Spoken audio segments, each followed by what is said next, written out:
everyone. Welcome to the For the Love of Print panel. Thank you so much for joining us at this last panel of the LITLIT Festival. This is our second annual LITLIT. Our first annual was in 2019. Whatever happened between 2019 and 2022, we are not counting it. We're really pleased to have welcomed so many of you and so many amazing small presses and magazines from Los Angeles and all over the West Coast in this two-day celebration of the real vibrancy of cultural production on the West Coast. Before we get started, but since this is the last panel, I really wanted to thank all of the wonderful people at Hauser Wirth Galleries who've worked so hard to put on this beautiful event in this gorgeous space for us. So thank you to all of them. I also wanted to thank the Los Angeles Review of Books Executive Director Irene Yoon,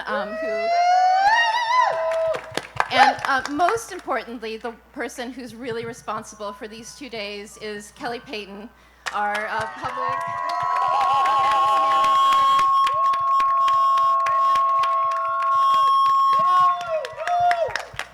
Sorry about that.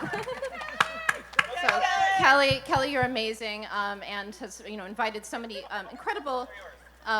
incredible writers and producers of books and magazines to these 2 days. So before I turn the microphone over to Chloe, who's going to moderate this panel, I wanted to tell you how LITLIT came about. So LITLIT was really born before 2019 as part of the publishing workshop, which is LARB's educational program that happens every summer. We just concluded our 6th annual publishing workshop.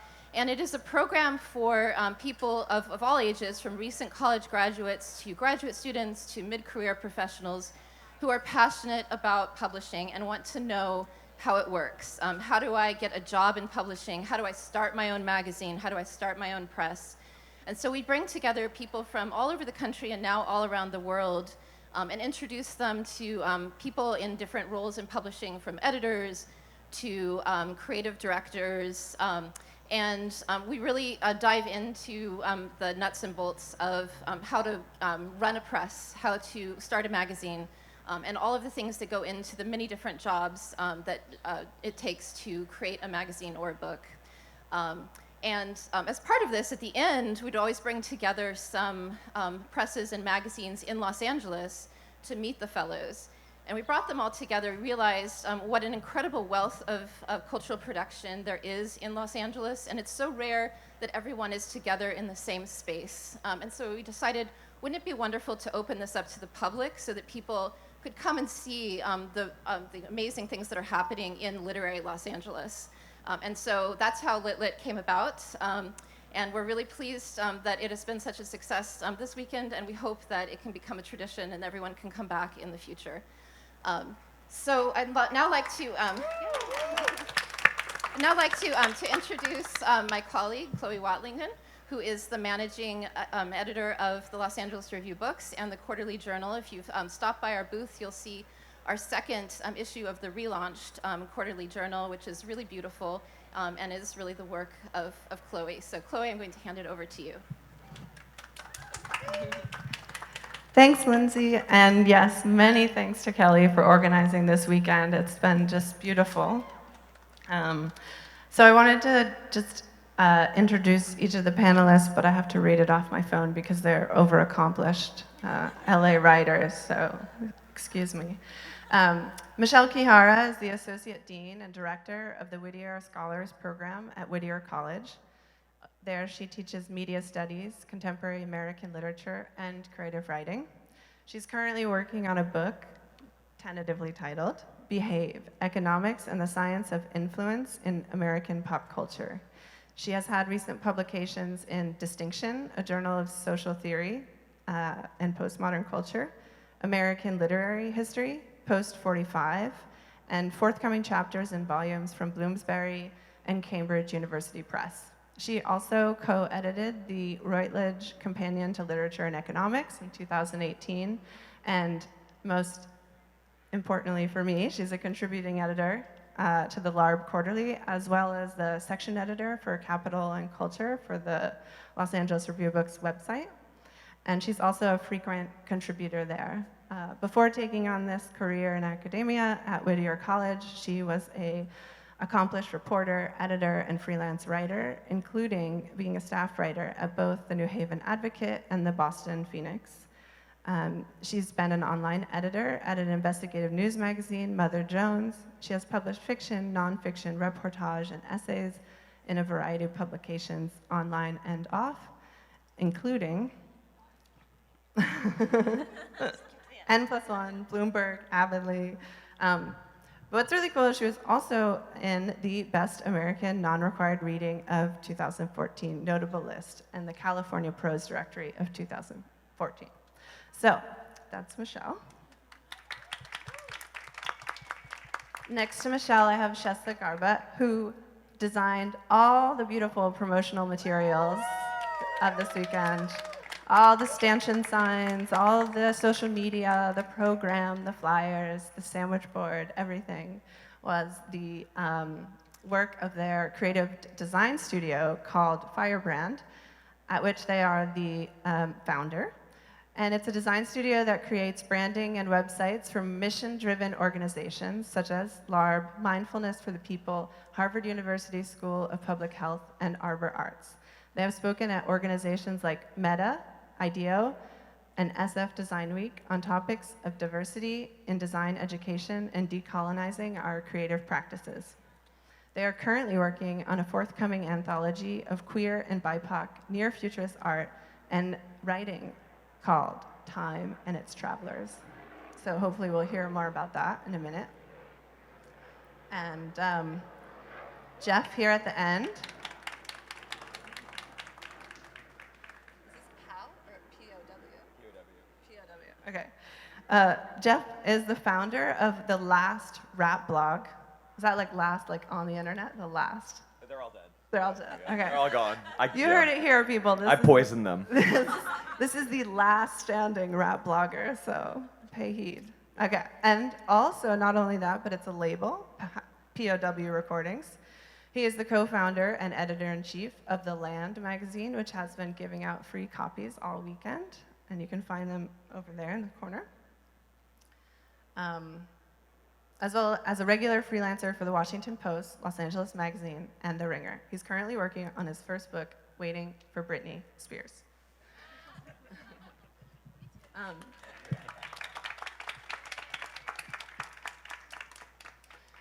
So I'm really excited to just get to speaking with the panelists, and also because this is the last panel at LITLIT, to having whatever kind of Q&A everyone wants to have, get all our questions in that we've been dying to ask all weekend. But first, I just want to explain a little bit about the panel, the idea behind the panel, and why we came here to talk about our print magazines and our creative work in the print industry. And I know for me, at least, this idea started when I read an article last summer in a literary magazine in a state far away, in a city far away, Brooklyn, New York, that asked the question, what's up with the book review? And the article had cast a kind of familiar cast of characters to answer this question. There was someone on Twitter. There was a failed academic. There was a anti-tanky Marxist who reads his Freud. And there was a novelist. And then there was a reader of all these things who was really upset about something called the contemporary themed review.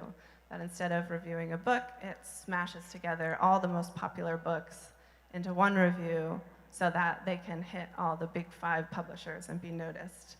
And the article kind of went through how anxious it has become to write a book review, because should we be critical and not be able to get a job?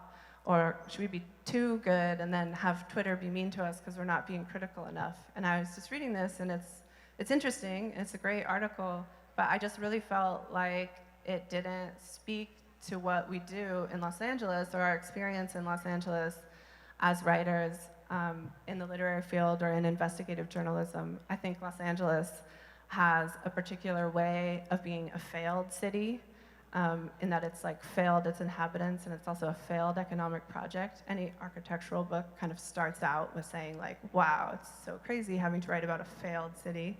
And I think like when we step outside of our doors every day, we experience the intense homelessness, the intense heat, intense corruption. And it's also a city that, like, unlike New York or unlike the empire of the United States, we don't have to pretend it's the greatest. No one says LA the greatest city in the world.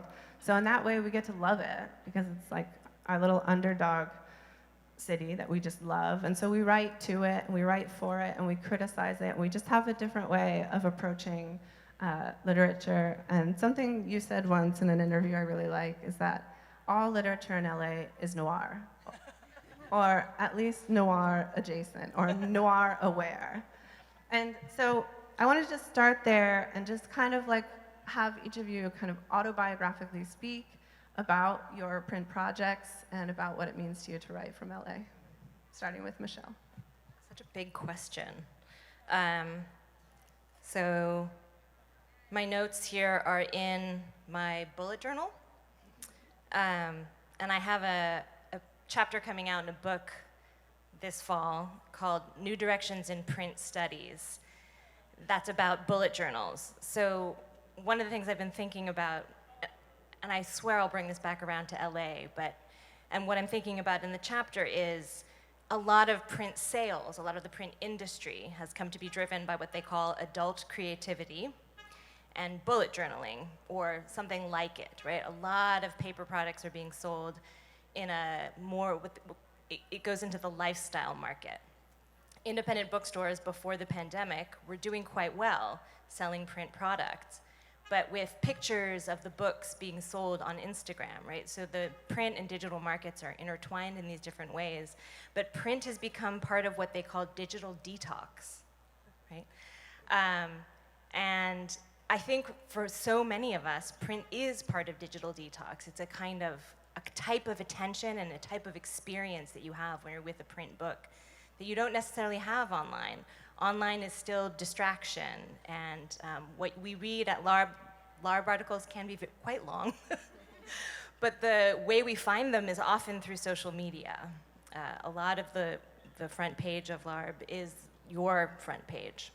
So I was thinking about the role that print plays, and the article is really kind of about the political economy of bullet journals. But when I was writing the chapter, I was thinking a lot about the role that LARB has played in my life. And the moment that I always think about when I think about the LA Review of Books is the moment in 2016 when a bunch of us editors and writers gathered at Skylight after the election to just kind of process what was happening. It was a lot of queer folks and people of color and a lot of writers, and we all went to Skylight because that was our space. It wasn't just the space of print sales, it was the space of print community. And I'm the granddaughter of immigrants, Japanese immigrants on my dad's side. My dad was interned during the war, and I wrote an essay for that moment at Skylight about my neighbors at the time who were leaning Trump, but who had told me that they had farmed the farm, that their family had farmed the farm of their Japanese neighbors during the war and then given it back to them after the war. And the essay is meditating on my relationship with this family who were leaning conservative, they were evangelical Christians, and yet we had a lot in common. And I didn't have the guts, while they still lived next to me, to talk to them about this stuff. But I wrote the essay kind of to them, kind of hoping that they might read it and talk to me about it. They never did, but I was thinking about what it means to be neighbors, what it means to write letters for your neighbors under times of duress, and to come together with people when you have shared values. I think that the internet is very powerful at creating new cultures and new communities around shared values. We can find people who read the same Medium essays that we read on the line in a way that we couldn't necessarily before. Through print culture, it was harder, it took longer. At the same time that I still think we need the digital detox that print provides. We need the attention, the ability to be alone so that when we're together, we can really be present together. And the LA Review of Books has really provided me with an intellectual community, with an ability to find writers that I wouldn't otherwise find just in my academic life. In fact, a lot of my academic life cuts through the LA Review, and it's hard to separate them. So that's all a long way of saying that I'd really love to hear what you who are here today think about and want to talk about print culture and what it means to you and what the city of LA means to you. And I also just want to take a moment to thank everyone for being here on a hot and somewhat muggy Sunday, but it is really powerful to be in person with people. So thank you for coming, and I'll pass it on. Can you guys hear me? Okay. Hello. I think for me, so I was born and raised in Los Angeles, and this is where I started my design studio. This is where I went to art school, and I started out sort of in the fine arts space and then moved into graphic design because I was like, this is how I can do art every day and also pay my bills. It's very practical. But I've sort of, in the past couple of years, spending time by myself in quarantine, come back to what are the things that I want to make? What can I do with my free time at home? And what I've kind of come back to is illustration and print design and writing, and these pieces that I want to share in the printed space. So prior to COVID, I had just started sort of on my journey with risograph printing, which my risograph teacher, Natalie Center, has described as a cross between screen printing and like spot color and a Xerox machine.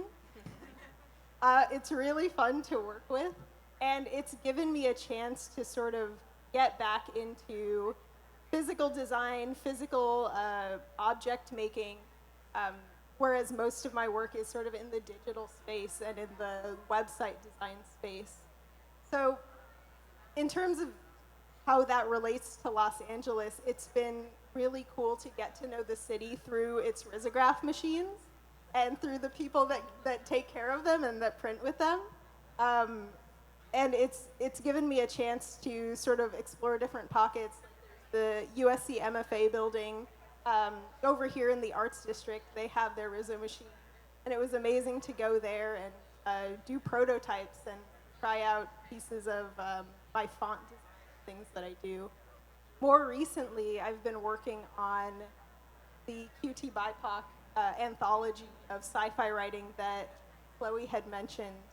And for me, Los Angeles, also, as Chloe said, is a little bit of a dystopia. I grew up here, and I say that with kind of a lot of love. I think driving down the various freeways and highways to me feels a lot like space travel, especially at night. Coming across these huge sky rises and these large light installations, knowing that things like Blade Runner took place here and Octavia Butler's Parable of the Sower take place in Southern California. All of that to me speaks to the ways that Los Angeles is sort of living in the future, especially compared to other parts of the country or other parts of the world. We're always at the forefront of trends, whether it's matcha or the newest style, or what's the matcha of 2022? It's a good question. Somebody asked me. Chagachinos, yeah. We're always at the forefront of those things, and then I'll like go visit my sister in Pittsburgh, and they're like, "Oh my God, we're obsessed with acai." So I think LA, in an interesting way, is a bit of time travel into the future. And with my own writing, I'm thinking a lot about how things are accelerating so quickly, sort of in history, and the way that society is changing, and the way that the planet is changing, and how young people are going to sort of respond to that, and the questions that we have to answer, especially as queer folks, especially as people that are racially diverse, living in a city center that's very dense. So that's sort of, that's where I'm at with print design. I'm so interested in printed materials and printing out my stories and the stories of the other people in this anthology, because I think digital can be so transient and fast-moving and really so sort of dense that to publish something as a blog doesn't actually feel as kind of long-standing or as honoring of the content as making a book that people can pass on or that they can add to their libraries and sort of add to their physical legacy. So that's why I love print design. I'm going to pass it to Jeff. Thank you. That was great. So, in regards to print, I was never really sold on the whole internet thing. I don't think I still am sold on the internet thing, but I guess I'm kind of have like an insufferably sanctimonious and kind of self-righteous streak, but I'm kind of romantic, I guess, in the core where, I don't know, to me, like, there's something kind of uninspiring about, like, reading an article online. Obviously, I've written most of the stuff I've done online, but there's always been kind of a magic to holding something in your hands, and I think that kind of goes across all forms of analog media. You know, like a record, I feel like Spotify has sort of, music was already kind of dying, but Spotify definitely was a good final blow. You know, in terms of print, you know, I started writing for, like, the LA Times and the LA Weekly. I wrote for the LA Weekly for a million years, which I guess sort of segued into the print endeavor, theLAnd, that I do with my partner Evan Solano, who's somewhere back there. He's a brilliant creative design director. And basically what happened was, I think it was 2018, the LA Weekly got bought by a bunch of like weird right-wing Nazis who shut down the paper, and it was like very Trump era, and they just kind of crushed it into dust, fired everyone, and I was appalled. I'm born and raised in LA. My grandparents are from LA. I don't really know anything else. I have the worst vocal fry, and I say like too much. It's horrible. What can you do? My mom's from Encino, you know? Some things just get passed down. And so, you know, as a sanctimonious, self-righteous streak, I was up in arms because I think that if you have LA in your name, you sort of have an obligation to the residents of the city itself to kind of live up to the ideals that at least the city hopes to live up to. I tend to be kind of a jingoist about LA at times, even though there are so many different problems. I feel like every issue of the magazine is dedicated to the disaster that it's becoming, but at the same time, I feel about LA like, you know, when someone says something negative about your family, you're like, how dare you? Only I can say horrible things about my family. And yeah, so I, of course, have had a total contempt for New York most of my life because I think LA is complicated. Every place is complicated. You know, like, you can go across America and the problems inherent in LA basically are manifesting in almost every major American city. They're not unique to it, but LA obviously has such a singularity. So basically, these different ideas, we did this whole boycott against LA Weekly, which was, you know, just based on the idea that people shouldn't be able to do this. They shouldn't be able to buy a publication, destroy it, fire everybody, and kind of turn it into a zombie publication, which unfortunately has become a trend that's endemic across all media. You know, I can't even tell you, like, I have a wall of like cover stories that I did, and like I think 80% of the magazines no longer exist, but they all have these like weird ghost websites where they're like trying to sell you keychains. It's like Playboy magazine. It's like literally exists to sell keychains at this point, and like weird exotic vacations in like Aruba. I wouldn't recommend those. I didn't go, but First-hand experience. yeah, don't even start in the next LA Review of Books. Yeah, I know. And basically we put out 4 issues of this magazine, including a zine. It's been probably the most rewarding thing in my professional career, also the most mania-inducing, disastrous experience, which I would trade for nothing else. It, you know, the tagline is "Buy locals for locals." You know, myself and the partners I founded it with, we were all from LA, and we wanted to create a publication. You know, I also have a deep, unabiding resentment for the fact that a lot of publications, like historically in Los Angeles, especially in print media, they will just import people from other cities and then be like, this is your new editor, and you're like, you've lived in LA for 4 days. And then they'll start telling you how LA is. You know, nothing against them. There's obviously some of the most brilliant people, but I'm a big believer in, like, I don't know, you have to kind of, like, I couldn't go to another city and tell you.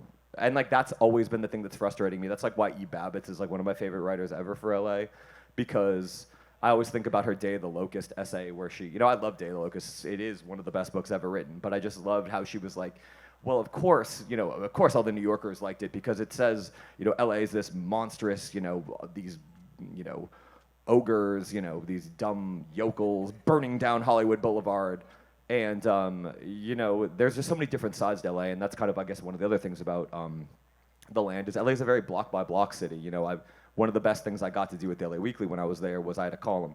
It was called Bizarre Ride, and the whole concept was that it was a bizarre ride. Like, one week I'd be in Compton, the next week I'd be in like Topanga Canyon, the next week I'd be in Mid-City, like the next week you'd be in Chatsworth.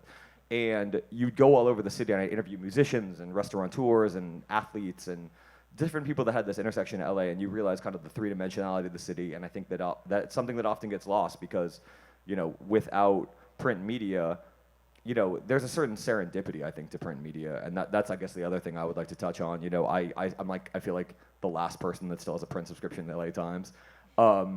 Hopefully more people do, because I think we need like print publications. But I love reading it every day because you will stumble across something. It's like why LA Review Books having a quarterly is really important. Hopefully someone would say the same thing about us, because you're not.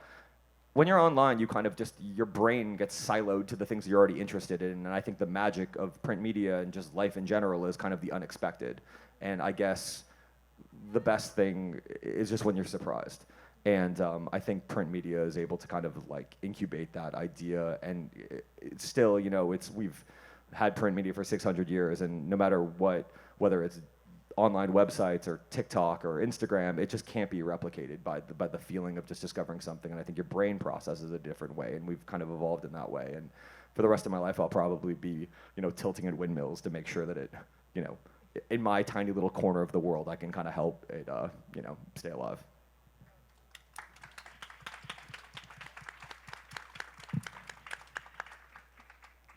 And the other part of this Eve Babbitt's quote that you always point out is how she says, I hate how he calls it a wasteland. And that's kind of where the name came from, right? The land, it's like the land without the waste part. Yeah. Well, actually, a lot of rappers were calling it like the land, and then I was kind of just like, yeah. But yeah, it's sort of the one thing. Although a lot of people call it the LA land, and I'm like, ugh. It's not the LA land. The La La Land. Yeah, I was like, no, yeah, because they're like, yeah, I love your publication, the La La Land. It's like, it's so cool how it mixes like music and word, spoken word. Yeah, but this like I'm hearing from everyone this kind of like, this dichotomy of like the wasteland, the land, the dystopian, the utopian, and I think one of the things that we can address here, because we are dealing with like such a exaggerated form of the crisis, is that on the flip side of that, we can have a kind of positive vision, or kind of, even if it's a fantasy at least, like where there's a dystopian, there's utopian speculation. So I don't know if you guys could kind of like riff on like how your print projects, or how you bring like, because this is also a very LA thing, is like being positive, which I think is great. Like I think a lot of like, I hate critic. Like why would you want to be a critic, Why would you want to pick up a book and be like, oh, I have so much to criticize this book for? Like they spent a lot of time working on that book. And so like we publish a lot of stuff in LARB that we just love, and I'm always like trying to write something critical, and it turns into like a glowing profile of someone around town who I really think their work is cool or something. So yeah, just like, like utopian speculation, positivity. Who are we talking to? Well, about positivity, I think, I came from the world of weeklies as well, and I share that love, and I feel like the weeklies were they were underdog papers that loved the city. That was the brand of so many of the best weeklies.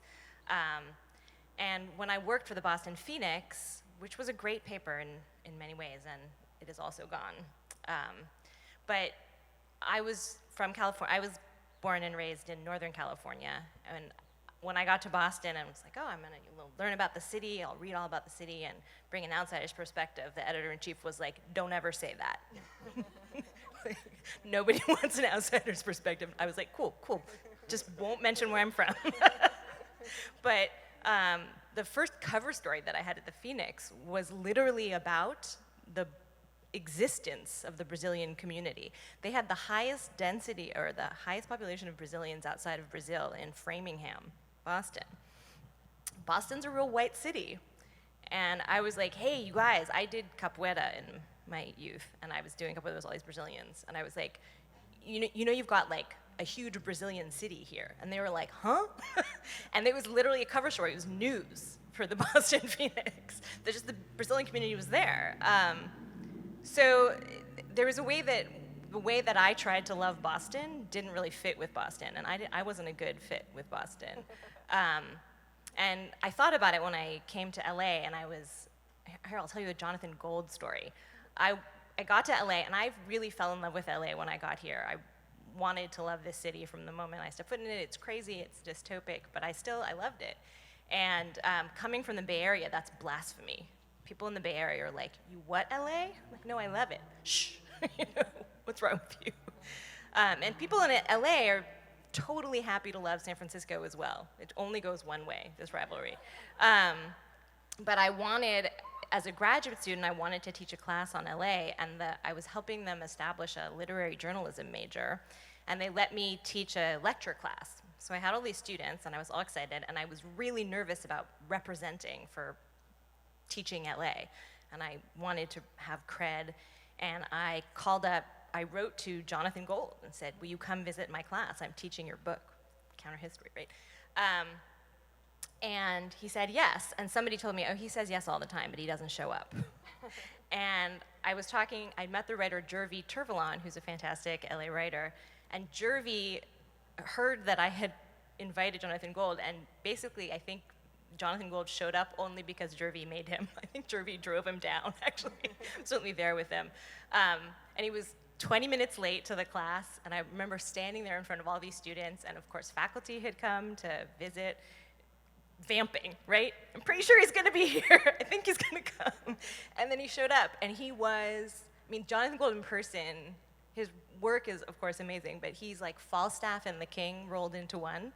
And he was so fantastic, and I think that was the moment that I got the students to think about LA as something more than what they had thought about before. I had students in that class who'd grown up in LA. I took them on a walking tour of downtown LA. They had never been there before. They had never been downtown because they grew up in the valley. So it's a strange city. But I've really kind of come of age as a writer and an instructor, a teacher in Los Angeles, and I can't separate my identity from it now. Even though I didn't grow up here, I'm not a native, Angelino. But I think great cities, when you learn to love them, that's how you claim them, and that's how they claim you. I don't know how the utopian vision of LA that I'm sure if you're at LITLIT you share in part. I don't know how it comes about, but certainly in conversation with other people who care about the city. I think for me, thinking about LA and utopia, I don't know if there's anything that is specific to Los Angeles that I can pinpoint, but maybe I'll come up with something as I talk. But I think we've spent a lot of time in media, in fiction, talking about all of the dystopic, apocalyptic potential futures that could happen to Los Angeles or could happen to the broader world, the planet. And we haven't put as much or enough energy and time into what are the utopic futures, what are our possible equitable futures, what are the futures where everybody is taken care of and we are living sort of in community with nature and instead of at odds with it. And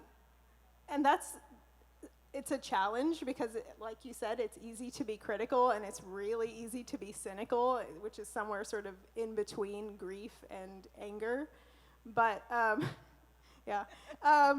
but I think it's really interesting to say, what if there wasn't such a massive wealth disparity in LA where we have both Skid Row, where people think of sort of those of us that have the least, and also Beverly Hills and Malibu, where people think of as these are some of the most luxurious places in the country, right?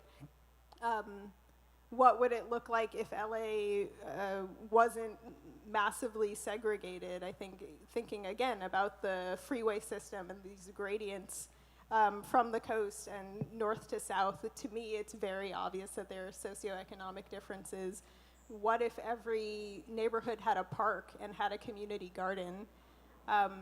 What would that look like? How could we get there? Actually imagining the steps to get there versus the steps of like well, when the sea levels rise, this is what neighborhood's going to die first, which is so dark, versus saying, what if we turn things around? What if we find a way to sort of live in harmony with this climate that is changing?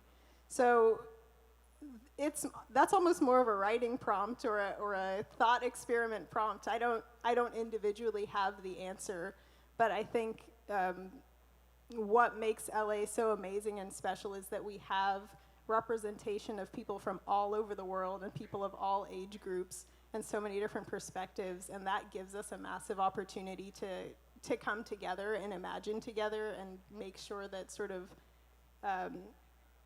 everybody has a voice in deciding what the future looks like. So that's sort of my answer, non-answer, kind of a prompt for everyone.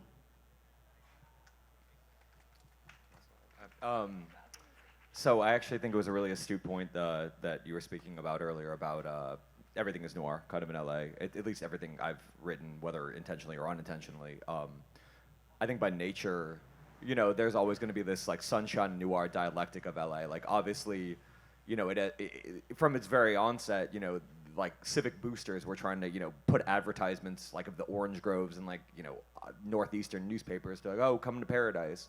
And, you know, at times the thing about LA is like it's so quick. I mean, like it doesn't obviously have like the mercurial weather patterns of another city, but like you can go from paradise to hell in like 3 seconds flat, it feels like, you know.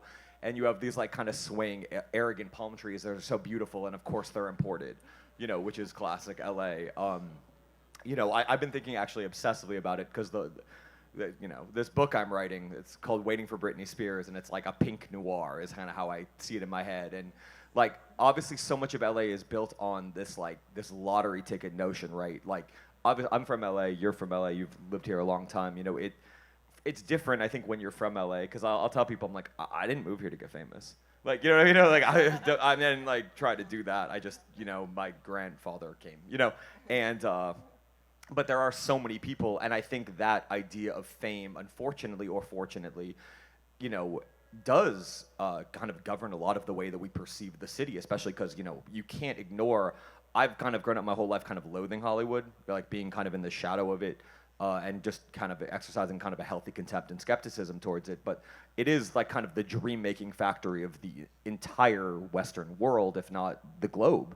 You know, and that can be really bad. And like so much of what people perceive of LA is kind of litigated through, you know, as much as we love the books from LA, I feel like it's a smaller thing. Like more people understand Beverly Hills through Clueless than, you know, any kind of searing tractor, you know. But yeah, no, I've been thinking a lot about it, obviously, in terms of a kind of a, you know, Britney Spears, I think, is like an archetypal person that came to Hollywood and kind of for, you know, she's obviously recovered, which is great, and, you know, but she was kind of destroyed, and there is this kind of Sodom and Gomorrah thing of LA that is true. And there's so many sides to LA, and I think we really focus sometimes on this like kind of binary idea of LA, because there is that thing. You can't ignore like the fact that a lot of us are here because, you know, it's 85 degrees and nice every day, and there's no like flash floods, but there's always kind of this precipice of an apocalyptic idea kind of looming, right? You know, it's at any given moment, you know, the sky could be clouded with like sulfuric ash, and you can't breathe and run outside because there's a fire, which are only getting worse, you know. Or, you know, the sea will eventually rise. And there's all these things that I think make LA, at least, maybe not great, but at least interesting. You know, I think it's one of those cities where it's hard to kind of be bored. And also what I love about it, which is so different than New York, is New York sort of, you know, it reveals itself to you really, really quickly. You know, everyone thinks they know. Like, people, you know, come to New York, and they're like, within 6 months, they're like, yeah, I'm a New Yorker. But people live in LA for like 40 years, and they're like, I'm from Boston, you know? And I'm like, you don't have to still like the Celtics, but, you know, you can eventually switch allegiances. But they don't. But yeah, and I think that's kind of one of the best things. I mean, I love noir personally. I'm such a sucker for it. Like, I just reread like The Long Goodbye back to back because I thought it was so good. Just, you know, and there's just versions of it, and I think, like, you know, Inherent Vice to me is like one of my favorite things ever. I guess because I'm kind of like a dopey stoner, like with long hair, like shambling through the world and trying to solve crimes that I don't really know how to solve.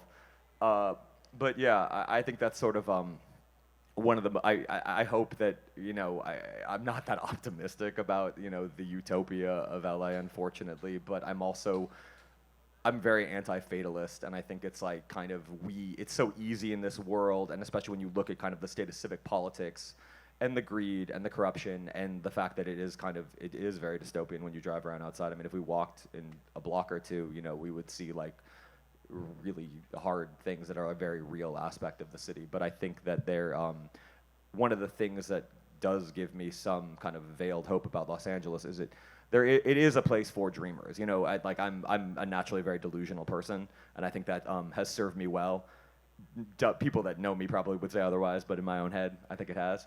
And I think that's valuable. I think not to be the corniest man alive, but if once you do stop to dream, then everything kind of does fall apart. And I think LA has this constantly replenished reserve of people that are just dreaming and trying to kind of constantly shape and improve and recreate the city that kind of runs counterclockwise to these kind of negative myths that surround it that have maybe some validity as well. Yeah. That's all really well put. And I was just thinking about how 2 of our LARB book club books were James Ellroy. And we're one of the only literary magazines that has a noir section, which I didn't expect this to be a motif of our talk today, but it makes a lot of sense if you think about it, this connection. And yeah, Schessa, I was thinking about what you said about anger and how LA kind of represents itself or speaks for itself. And actually during the George Floyd uprisings, LA was just on fire for weeks. And I guess I think 50 of the cities in LA County had demonstrations or riots. A quarter of the people all people across the country were arrested here in LA, which means a huge number of people came out. It also means, the aggressiveness of the police. But it's also about the anger of living here, which is always constantly needing to be vented and accounted for and addressed, which is, does bubble up at times. And a lot of people who I've told this to are like, oh, no way, I didn't hear about any demonstrations in LA. I didn't know it was that big. But in the last year, they polled the city, and 70% of LA residents said, oh, yeah, I think there's probably going to be another huge riot in a year here. So, we feel it all the time, this anger. And it is a part of, living and writing from here.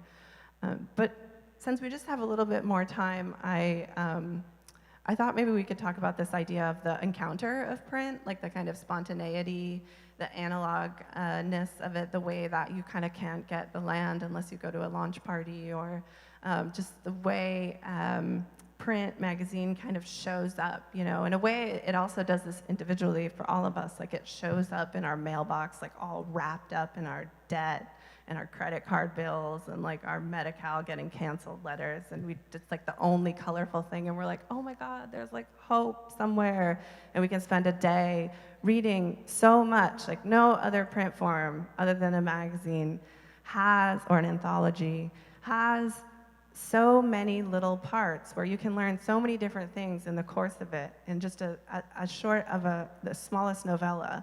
And that's really something that I love about magazines, how they surprise you constantly and how they can teach you so much in so little time and so little pages. So if any of you just want to riff on that encounter of print or community projects, I also really want you to talk more about time and its travelers in our last minutes, too. Yeah, let's do it. I think my genuine hope for this anthology and any other volumes of it that might come in the future is that it's a time capsule, right? So the themes of the anthology are all around time. I asked people to make art or do writing around time and speculative futures.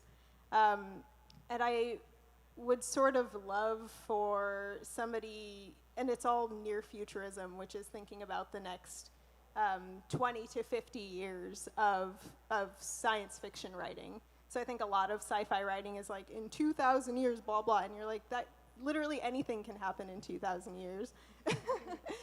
Everything can change, and history can repeat itself in another cycle. But I think specifically giving people the prompt of 20 to 50 years, what would that look like?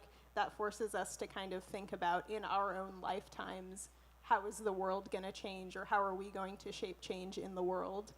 And I think my hope is for print design, or for this sort of printed anthology, that somebody would find this time capsule in 35 years when the internet is like not even a word that we use anymore. And people are like, Grandma, what is the internet? I would hope that books would still be around, and that somebody that might find this in another person's, in an archaeological site, ideally in a library or something like that, and they would see what people thought about the near future in 2020 or in 2022. And I think there is kind of a serendipity in that, and a poetry to that, to be able to do this really sort of close quarters look back and forth between these different decades. Yeah, so many of the submissions to the anthology were things that I didn't expect, and that's why I wanted it to be a collection of different people's writing, because it's amazing to kind of see how people view where we're at now and where that could possibly take us, and to be able to hold something and flip through it and think about a book as an element of time, as like a timeline that you move through as you're flipping through the pages, has been a really interesting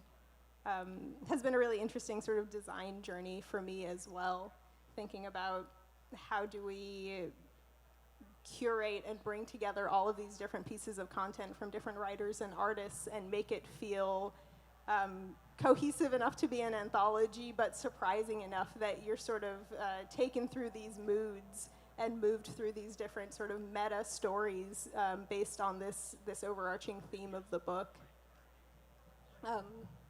I could say more, but I want to hear from other people. No, I think that's totally, you kind of took a lot of the ideas, because like kind of my head really well said. Yeah, I think that notion of an artifact, of like a curio, of like kind of this like time capsule is such a powerful thing, especially in a world that's obviously so devoted to the ephemeral. I mean, the internet is basically just, it's always the craziest thing to me when like some kind of catastrophe happens, and then like someone will be tweeting about the catastrophe, and then someone will talking about like this video they liked, and someone will just be complaining about their boss at work, and it's like your brain is just like now like indexing these things, and like the print is like the opposite of that, right? It's like you have to like be, and obviously there's like this whole cult and people making millions of dollars about being present, but it's a very important idea, and I think print forces you to be present. I'm just gonna regale, hopefully not too long, this little anecdote about theLAnd and kind of exactly what you were talking about. Basically, in the last issue, I did this long interview with this, probably on any given day, my favorite LA writer. It's a man named John Reschi. He's a gay Mexican-American author, was writing in the early 60s. His kind of seminal work, although there's many other ones that I think are really excellent, is called City of Night. If you haven't read it, I cannot recommend a book more. For lack of a better phrase, it's like On the Road, but about gay hustling. It's so brilliant and so poetic, and he writes about issues that have like so much relevance in the modern world, and he was writing about it 60 years ago. He's still alive, and I'm very grateful to have kind of got to become friends with him after interviewing him, and he lives in the Valley, and he's brilliant. Anyways, but I had never heard of his work because, LA authors just typically are kind of under-celebrated. The New York authors have always got the attention. Even the San Francisco authors have always got attention. LA's sort of always been considered this kind of cultural backwater. And, about 10 years ago, I want to say 12 years ago, I was doing a story for the LA Times. And it was print, and I'm so LA to the core. I really love The Doors, which is a very embarrassing thing for many people to say, but I will defend it, and I have, and people don't agree. But I was interviewing Ray Manzarek when he was still alive, and he's even more long-winded than me, and he was going off on these like sonorous, beautiful tangents, and he was talking about John Reschi's City of Night, and I remember that's a line from LA Woman, and I filed it away in the back of my head. I was like, oh, you should read this City of Night book, and I also am obsessed with like weird old print magazines, and there's a magazine called the Evergreen Review that was really popular I don't know how popular it was, but the Evergreen Review is like the greatest. Still in circulation. Yeah, they have new Evergreen Reviews. Yeah. Well, I'm talking about the 60s and 50s ones. These are fire. Highly recommended. But I should check out the new stuff. But I was stumbling across it, and they had the first chapter of City of Night in there, and it was an excerpt. And actually, before he got his book deal, he was excerpted in the Evergreen Review. And I bought it for something else, some other writer in it. And I started reading it, and I was like, this is the most beautiful thing I've ever read in my life, and then I bought the book just because of this random serendipitous stumble on it in a magazine I bought in a used bookstore somewhere, and I ended up getting to interview him a couple times and write about him, and now I proselytize him evangelically, and but it couldn't have happened without that. And the internet, obviously, it's great. You can Google stuff, and I found like amazing stories where you just Google, but just the depth, the richness, and the magic. We were talking about Raymond Chandler, and he always said like all art is magic. And that would be, I think, a bad phrase if it wasn't for Raymond Chandler, but he's so hard-boiled. You're like, yeah. And I think there is a magic, and I think the world is kind of dedicated to snuffing out all magic in existence, and I think print is one of those few things that kind of offers the ability to kind of find this magic in a world where it's devoid of it. Q&A. Well, the only thing I was going to say to add is there's a really wonderful line from Lisa Teasley in the What is LA Print Quarterly that uses the labyrinth, walking a labyrinth, as a kind of metaphor for the city. And I think there's something in there about print and encounters as well. But I would really love to hear from anyone here. Just thoughts, questions. What do you guys want to talk about? Hello, thanks for being here and everything. You guys are saying really great stuff. I love to hear it. I really like what you had to say about like how print art is magic, and there's something magical about print specifically. It just made me think about like this random time I was reading LA Weekly, and there was like something about events at like the Upright Citizens Brigade, and I was like, oh my God, I'm actually free. And like that wouldn't have happened if I just didn't randomly pick this up in a laundromat type of thing. I was like, oh my God, I love my city. So you're so right, and I just want to say thank you for being here and just like affirming that. It's wonderful. Thank you. That's so cool.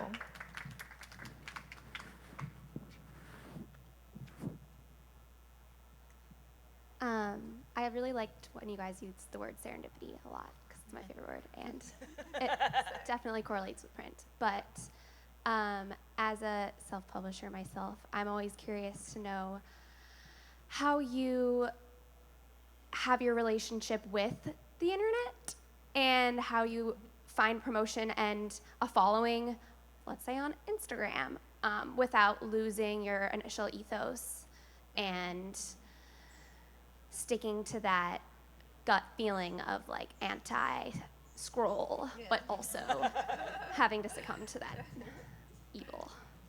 Yeah, maybe you should answer that question. Think about. I don't know. Well, we had an interview in our What is LA issue between two poets. One was Rachel Rabbit White, one was Rosie Stockton, and Rachel Rabbit White accused anyone for being offline of being, it's a class-based decision, that they're like rich enough to be able to stay offline and not have to promote their work. So I was like, oh my God, I have to get an Instagram so people don't think I'm bougie.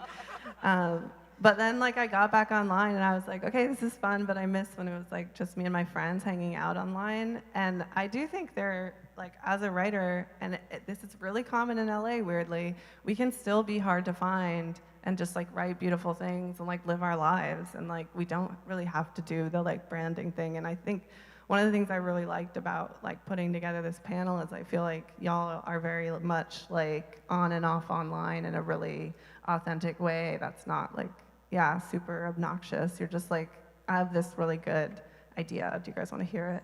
So. Also, I'm really bad at Twitter. Well, it's sort of a devil's deal, you know? It's like you have to know going into it's a devil's deal. I think you have to try to be like as honest as you can and not feel that pressure. Like I kind of always set a rule to myself. It's like if you're trying to force a tweet, just don't tweet it like when in doubt. I mean, Instagram is difficult too because it is like, it's one of those things where it's like, I see this all the time where it's like our magazine, if I wasn't online, there'd absolutely be, like, there'd be no way to sell it. Like, when we started this boycott, Twitter was the most valuable tool, like, ever. And, like, I met Evan, my partner in the magazine, through Twitter.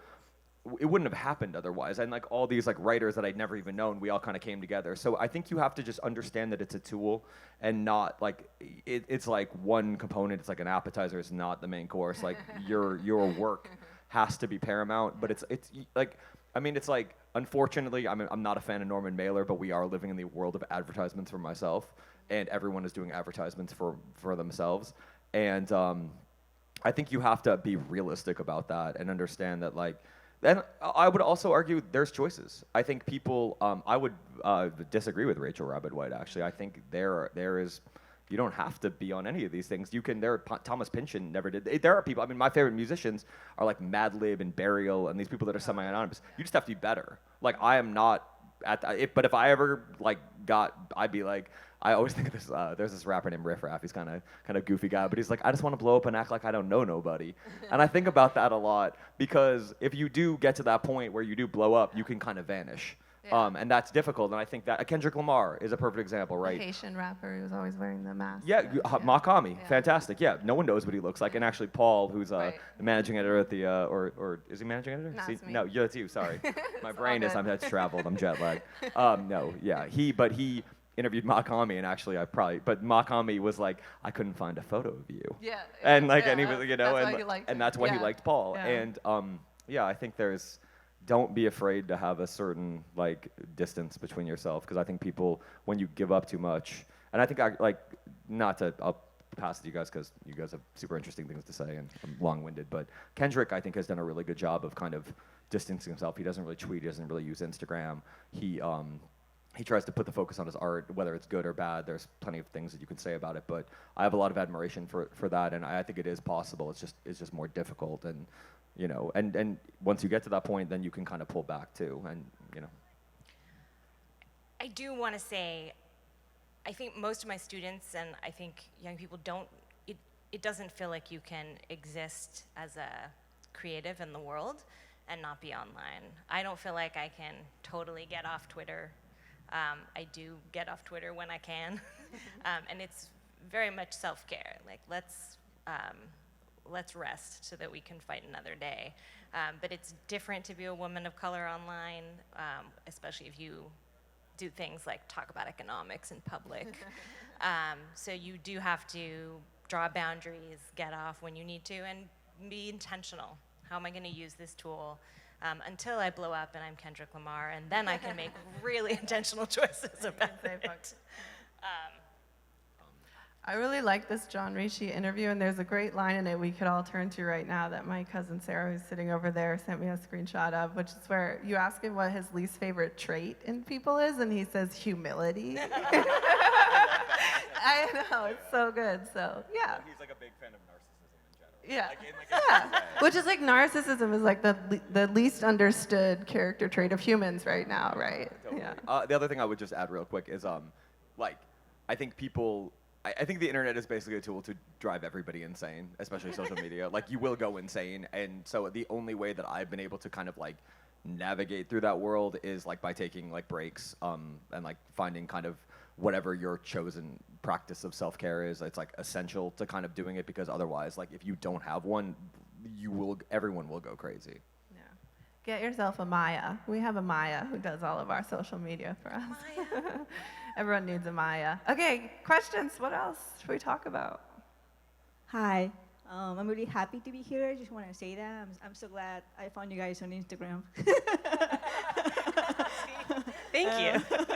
But actually, in my comment, I just want to say that I'm really happy.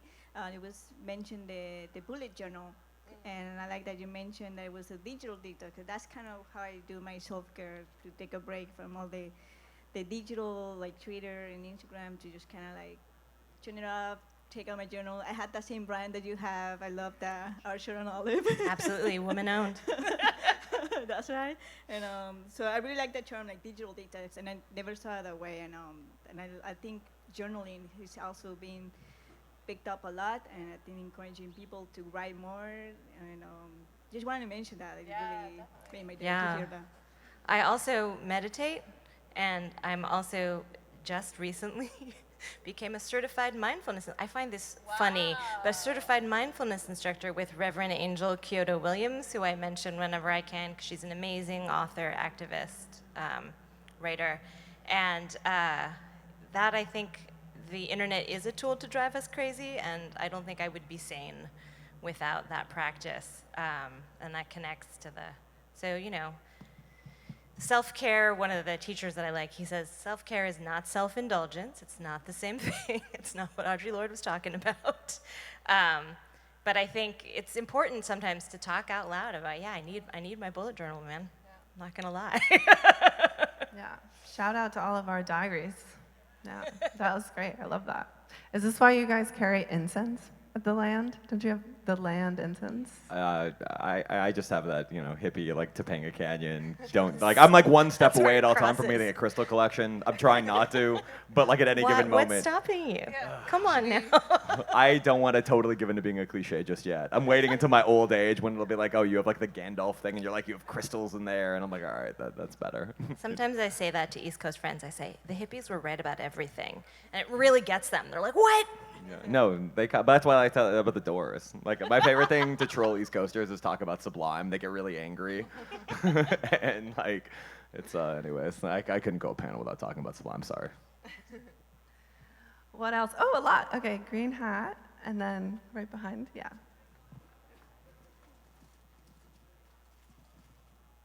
So is the LA Weekly just completely gone now? Because I know it was sort of on life support for a while. It's just dead. It's just gone. Like they have like if you have to find it, it's like a treasure hunt where you can't really find it. It's like the Nathan For You where they take you up to the top of the mountain. You have to keep on walking and walking to get a rebate. It's like that. I saw one in the wild, which was amazing. It's like 12 pages and it's like basically like a penny saver, and it's like all like press releases, and it's like it's sad because like actually I think they're like targeting. Well, they're targeting like kind of clueless big corporations, which I have no problem with in general. But they also target, kind of like immigrant small businesses for like ads that don't understand that this is not the real LA Weekly. I was really worried when I first started the boycott that I was wrong, that they were like actually good people, and I was just being totally melodramatic, which I'm prone to do. But they are in fact the worst people. It's an embarrassment to journalism, and like it does exist, but hopefully, if one day they will go down. So yeah. Hi. So earlier in the panel, you said the phrase "the political economy of bullet journals," and I would really love for you to elaborate on that, because so much of the time, I feel like everything that I've ever heard about bullet journals has been that they're grounding, they're a step away, they're like quiet with yourself, they're mindful, they're meditative. And so to hear you say the phrase political economy of bullet journals is very like, oh, there's more to this than just journaling. So I'd love to hear your thoughts on that. So I'm really trying to think about, so bullet journals were created by a guy who, he talks about his own mental health, but he also talks them as an efficiency product, right? He says, you need to be more efficient. And in the opening of the book that he's written about it, he lists statistics about worker productivity in the US economy, and then blames workers. Says, the internet has made us less productive, and it's our fault, and we need to do digital detox in order to make ourselves more efficient workers. So I disagree with that political economic assessment. We could have a whole conversation about what it really means that productivity hasn't gone up with the increase in economic activity. We could talk about the pandemic, but I think most people understand that the reasons that the economy is having trouble have nothing to do with whether or not we are productive workers, right? So I was looking at bullet journaling, and there are all kinds of different subcultures within bullet journals.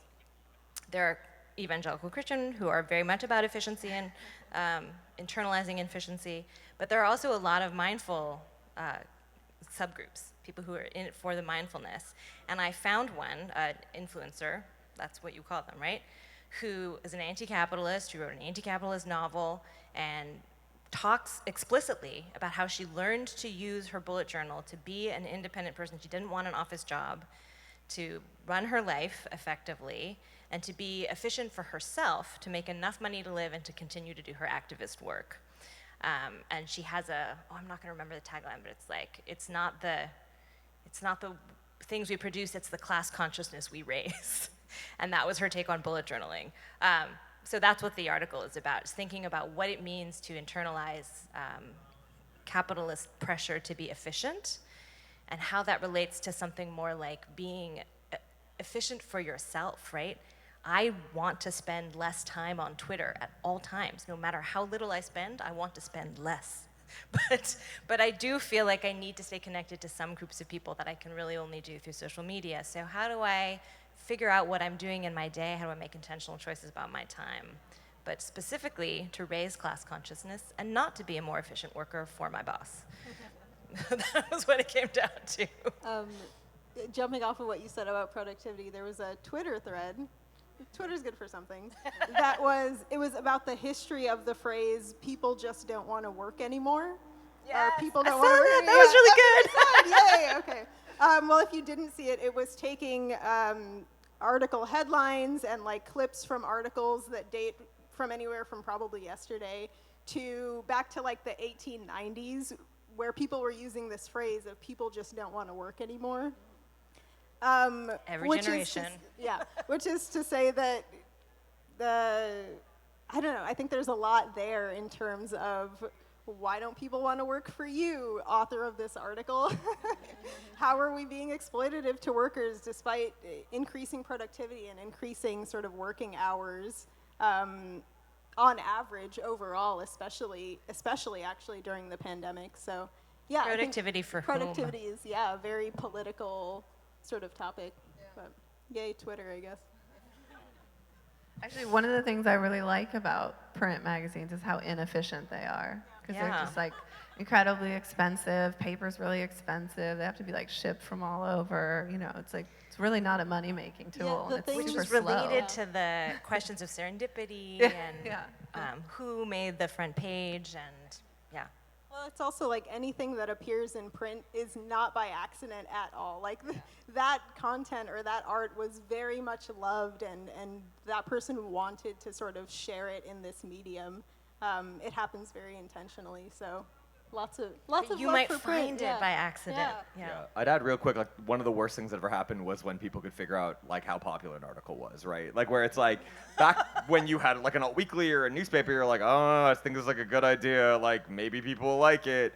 And like now it's like it can be quantified so specifically. So then people like, whether it's conscious or unconscious, and I think quite often it is unconscious, people naturally gravitate towards what the kind of this tyranny of the masses type thing. And I think there's something really like, I don't know, like I think there's something beautiful in being a cult classic, not a bestseller. Like to me, those are my favorite people. So like or like I think about like the underground, right? And like everyone like, it's like, everyone is like, so, I don't want to be underground. I want to be. It's like you sacrifice something to be the biggest thing in the world. Like there's almost always something that you have to compromise in some way. And like to me, like again, you know, I no disrespect to anyone that wants that. I think some people are really just good naturally. That's how they go. But there's something really beautiful. I think people that can retain a spirit of purity, and I think print kind of allows that spirit of purity just because.